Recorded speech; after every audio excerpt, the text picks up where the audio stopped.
नमस्कार, दिन भर की बड़ी खबरों में आपका स्वागत है। मैं हूं परवीन शेख। बुलेटिन की बड़ी खबरों पर चर्चा से पहले आइए देखते हैं सुर्खियां।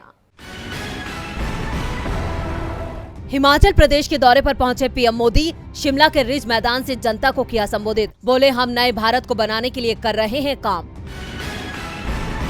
योगी सरकार ने विधायक निधि बढ़ाने का किया ऐलान। अब साल में 5 करोड़ होगा विधायक निधि का बजट। अभी तक यूपी में 3 करोड़ थी विधायक निधि। अनुमान से कम रही जीडीपी। वित्त वर्ष 2021-22 में 8.7 रही भारत की जीडीपी। केंद्रीय सांख्यिकी कार्यालय ने जीडीपी 9.2% रहने का जताया था अनुमान। शेयर मार्केट में दर्ज हुई गिरावट। सेंसेक्स 408 अंक टूटकर 55,517 पर हुआ बंद। वहीं निफ्टी 81 अंक फिसलकर 16,580 पर हुआ बंद।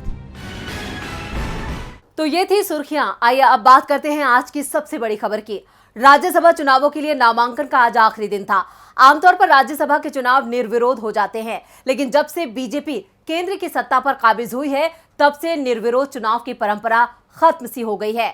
विधायकों की खरीद फरोख्त का खेल शुरू हो चुका है और इस बार भी कुछ ऐसा ही नजर आ रहा है। इस पर हम करेंगे विस्तार से चर्चा। इसके साथ ही जानेंगे क्यों हरियाणा में जेजेपी खट्टर सरकार की बढ़ा रही है मुश्किल। इसके साथ ही ज्ञानवापी मामले में भी होगी बात। क्यों इसका वीडियो कराया गया लीक और किस पर लग रहे हैं वीडियो लीक कराने के आरोप। साथ ही बुलेटिन में बात होगी राहुल गांधी के केंद्र सरकार पर लगाए गए बड़े आरोपों की। इसके अलावा और भी खबरों से हम आपको करवाएंगे रूबरू। लेकिन आइए बढ़ते हैं अपनी आज की सबसे बड़ी खबर की ओर। तो दोस्तों, राज्यसभा की 57 सीटों की तस्वीर अब साफ हो चुकी है, लेकिन कुछ राज्यों में चुनाव की स्थिति आती नजर आ रही है, क्योंकि बीजेपी ने अतिरिक्त उम्मीदवार उतार दिए हैं। और सबसे बड़ी बात, जहां बीजेपी का अतिरिक्त उम्मीदवार आया है, उसकी हार तय दिख रही है। लेकिन विपक्ष को डर भी लग रहा है और ये डर विधायकों की खरीद फरोख्त को लेकर है। तो क्यों सवालों में घिर गई है बीजेपी और क्या है राज्यसभा चुनाव को लेकर उसका समीकरण, देखते हैं ये रिपोर्ट। राज्यसभा चुनावों में विधायकों के वोटों की खरीद फरोख्त की कोशिशें शुरू हो गई हैं। विधायकों की घेराबंदी के लिए पार्टियों ने भी तैयारियां शुरू कर दी हैं। पार्टियां अपने विधायकों को एक जगह पर इकट्ठा करना शुरू कर चुकी हैं। इसकी शुरुआत सबसे पहले राजस्थान में कांग्रेस ने की है। सभी विधायकों को राजस्थान पहुंचने का फरमान जारी कर दिया गया है, क्योंकि बीजेपी के समर्थन से जी मीडिया ग्रुप के मालिक मैदान में कूद पड़े हैं। राजस्थान की 4 सीटों पर इस तरह से 5 उम्मीदवार हैं। कांग्रेस 126 विधायकों के समर्थन का दावा कर रही है। 3 उम्मीदवारों को जिताने के लिए कांग्रेस को 123 वोट चाहिए, लेकिन फिर भी उसे डर इसलिए लग रहा है क्योंकि 2016 में हरियाणा में सुभाष चंद्रा उसके साथ खेल कर चुके हैं, जब कांग्रेस के आर.के. आनंद को 35 से ज्यादा विधायकों का समर्थन मिला था। लेकिन वोटिंग के दौरान पैन बदल दिया गया था और आर.के. आनंद को मिले 14 वोट रद्द हो गए। इस बार सुभाष चंद्रा राजस्थान से बीजेपी के समर्थन से चुनाव लड़ रहे हैं। दूसरी ओर हरियाणा में भी वोटिंग की नौबत आ चुकी है। महाराष्ट्र में भी बीजेपी ने एक अतिरिक्त उम्मीदवार उतारकर चुनाव कराने की स्थिति बना दी है।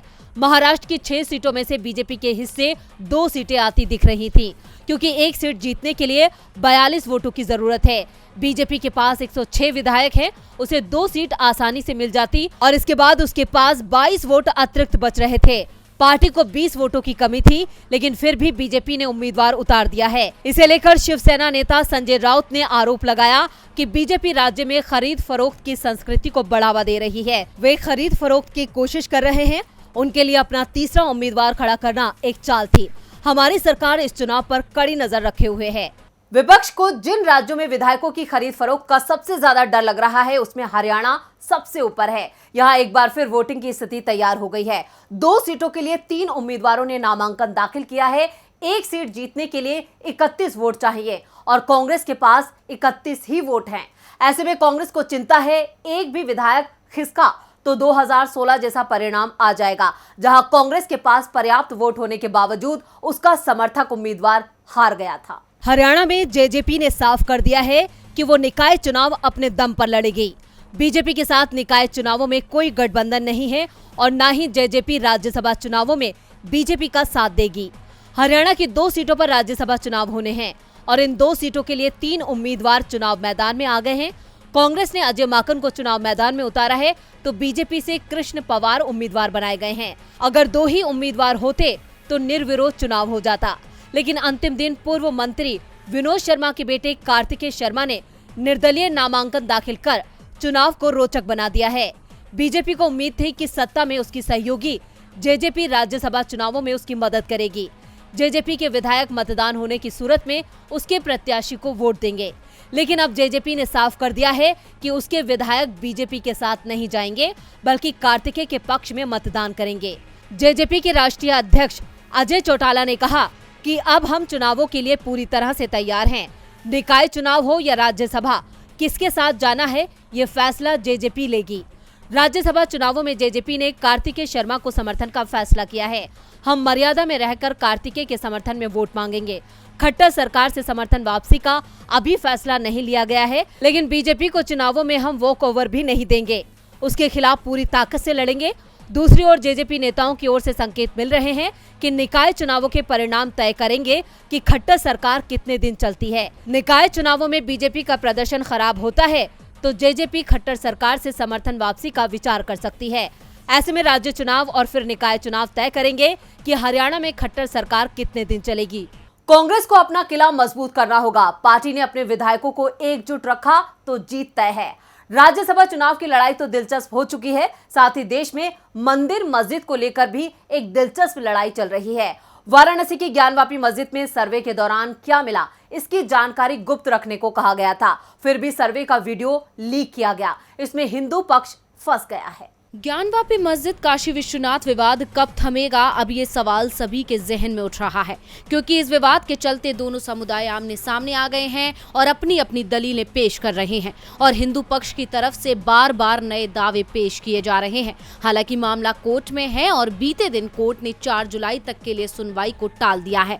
अब इस मामले में अगली सुनवाई 4 और 8 जुलाई को होगी। वहीं दूसरी तरफ बीती शाम को चारों वादी महिलाएं सीता साहू, रेखा पाठक, लक्ष्मी देवी और मंजू व्यास को कोर्ट ने वीडियो फोटो का बंद लिफाफा सौंपा था।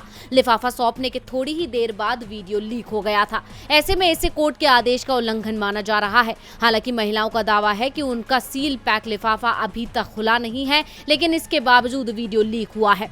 वहीं वीडियो लीक होने के चलते कोर्ट ने नाराजगी जाहिर की और जब चारों वादी महिलाओं ने अपना सील बंद लिफाफा आज कोर्ट में सरेंडर करने की कोशिश की तो जिला जज ने वापस लेने से इनकार कर दिया और कहा कि वीडियो लीक केस की भी 4 जुलाई को सुनवाई होगी। आपको बता दें कि ये पहला मौका नहीं है जब ज्ञानवापी मामले से जुड़ा कोई वीडियो लीक हुआ है, जबकि कोर्ट की तरफ से सख्त आदेश है कि कोई भी जानकारी सार्वजनिक नहीं होनी चाहिए। बावजूद इसके सर्वे से जुड़ी रिपोर्ट के चुनिंदा हिस्सों को लीक किए जाने का सिलसिला लगातार जारी है। ऐसे में अब इस वीडियो के लीक होने के मामले में हिंदू पक्ष घिर गया है। मुस्लिम पक्ष का आरोप है कि हिंदू पक्ष ने ही वीडियो लीक किया है और मामले की जांच होनी चाहिए। वहीं हिंदू पक्ष इस मामले से अपना पल्ला झाड़ता नजर आ रहा है और अब एक नए मामले पर बहस तेज हो गई है। वहीं इस विवाद को बढ़ते देख कोर्ट ने भी जांच के आदेश दे दिए हैं। इसके साथ ही कोर्ट ने कहा फिलहाल वीडियो वादी पक्ष के पास रहेगा। ऐसे में अब ये तो जांच के बाद ही सामने आएगा कि ऐसा करने के पीछे कौन है और उसकी क्या मंशा है। लेकिन इस पूरे मामले में एक नया विवाद तो खड़ा हो ही गया,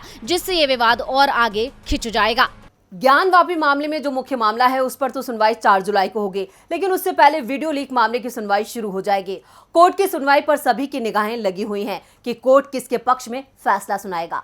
इस बीच दिल्ली की कोर्ट में भी एक मामला चल रहा है जिसमें छात्र नेता उमर खालिद जेल में बंद है। उन पर भड़काऊ भाषण देने का मामला दर्ज किया गया है, लेकिन कोर्ट इन आरोपों पर ही सवाल खड़े कर रही है। मोदी सरकार तानाशाह सरकार है और अपने खिलाफ उठने वाली आवाजों को दबाने के लिए कुछ भी कर सकती है। विपक्ष की तरफ से इस तरह के आरोप हमेशा ही लगते रहते हैं। वहीं विपक्ष का ये भी आरोप है कि सरकार राजद्रोह कानून का भी इस्तेमाल अपने फायदे के लिए कर रही है और सरकार की आलोचना करने वालों को निशाना बनाया जाता है। और उन्हीं में से एक नाम है उमर खालिद का, जिन्हें फरवरी 2020 में दिल्ली में हुए सांप्रदायिक टकराव की कथित साजिश के आरोपों में यूएपीए के तहत गिरफ्तार किया गया था। इस दौरान महाराष्ट्र के अमरावती में भी उमर खालिद ने एक कार्यक्रम में भाषण दिया था, जिसे लेकर उन पर मामला दर्ज किया गया। दिल्ली पुलिस का दावा था कि उमर खालिद ने भड़काऊ भाषण दिया था। उमर खालिद लंबे समय से जेल में बंद हैं। उन्होंने अपनी जमानत के लिए कोर्ट में याचिका दाखिल की है, जिस पर सुनवाई चल रही है। मामले में सुनवाई के दौरान दिल्ली हाई कोर्ट ने जो टिप्पणी की उसे सरकार के लिए करारा झटका माना जा रहा है। जस्टिस सिद्धार्थ मृदुल और रजनीश भटनागर की पीठ ने कहा कि अगर अगर दिल्ली पुलिस का मामला इस बात पर आधारित है कि भाषण कितना आक्रामक था, तो ये अपने आप में एक अपराध नहीं है। खालिद का भाषण आपत्तिजनक और अरुचिकर था और मानहानि के समान हो सकता है, लेकिन ये एक देश विरोधी गतिविधि के समान नहीं होगा। हाईकोर्ट ने ये टिप्पणी उमर खालिद के वकील के उस तर्क पर की जिसमें उन्होंने दावा किया था कि उमर खालिद पिछले 2 साल से ऐसे गवाह के बयान के आधार पर जेल में है जिसकी कोई पुष्टि नहीं है। नागरिकता कानून के खिलाफ विरोध एक अन्यायपूर्ण कानून के खिलाफ था। हम आपको बता दें कि उमर खालिद को 13 सितंबर 2020 को गिरफ्तार किया गया था और तभी से वो जेल में है। उमर खालिद की भाषा को अमर्यादित ठहराया जा सकता है, लेकिन इसमें देश विरोध की कोई भावना नहीं दिखती, जैसा कि पुलिस ने उनके खिलाफ मामला दर्ज कर लिया है। कोर्ट के रुख से साफ है कि खालिद को जल्द ही जमानत मिल सकती है। खालिद को राहत मिलती नजर आ रही है तो दूसरी ओर दिल्ली की केजरीवाल सरकार के मंत्री सत्येंद्र जैन की मुश्किल बढ़ गई है। ईडी ने पहले उन्हें गिरफ्तार किया, फिर कोर्ट में पेश किया और उनकी रिमांड भी हासिल कर ली, जिसके बाद केजरीवाल सरकार ही मुश्किल में फंस गई है। दिल्ली सरकार अब विपक्ष के निशाने पर आ गई है। बीजेपी ने आज दिल्ली के सीएम अरविंद केजरीवाल के घर के बाहर जमकर हंगामा किया। बीजेपी मनी लॉन्ड्रिंग मामले में फंसे स्वास्थ्य मंत्री सत्येंद्र जैन के इस्तीफे की मांग कर रही है, तो वहीं सीएम केजरीवाल की माने तो सत्येंद्र जैन को झूठे मामले में फंसाया जा रहा है।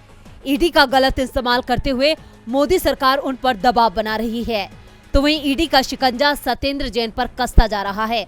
आज ईडी ने मनी लॉन्ड्रिंग केस में गिरफ्तार किए गए दिल्ली सरकार के मंत्री और आम आदमी पार्टी के नेता सत्येंद्र जैन को 9 जून तक न्यायिक हिरासत में भेज दिया है। ईडी ने सोमवार को करीब 6 घंटे तक चली पूछताछ के बाद सत्येंद्र जैन को गिरफ्तार कर लिया था। ईडी के मुताबिक जैन उनके खिलाफ चल रही मनी लॉन्ड्रिंग की जांच में सहयोग नहीं कर रहे थे।